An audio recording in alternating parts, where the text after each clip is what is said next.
Welcome back to LGBT Snapshots. I am your host, Chad. It is Silent Film Week, and today is Policy Day. In most cases throughout history, LGBT people have been able to blend into mainstream society relatively seamlessly, so long as they have kept their lifestyles hidden. It is impossible to look at a person and determine their sexual orientation or gender identity, and many transgender individuals have learned to live as their birth gender in public, or they very carefully protect their gender identity from even their loved ones. One method of hiding in plain sight is to marry a person of the opposite sex in order to fit in. These marriages are commonly referred to as lavender marriages, the color lavender being associated with homosexuality at the time that this term was coined. The marriages now are more commonly referred to as mixed orientation marriages, or marriages of convenience.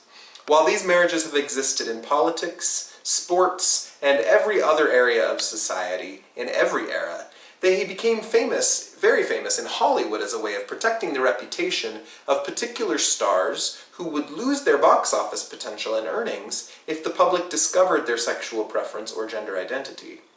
While many stars married an opposite-sex partner before coming to terms with their homosexuality, many others have carefully orchestrated public romances or marriages in order to lead people off the trail.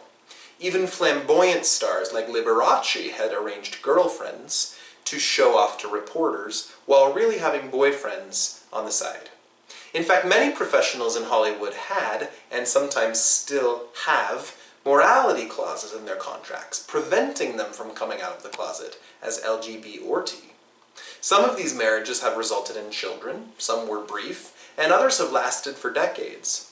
Other stars were placed on publicity-arranged dates with someone from the opposite sex, while remaining unmarried for the rest of their careers.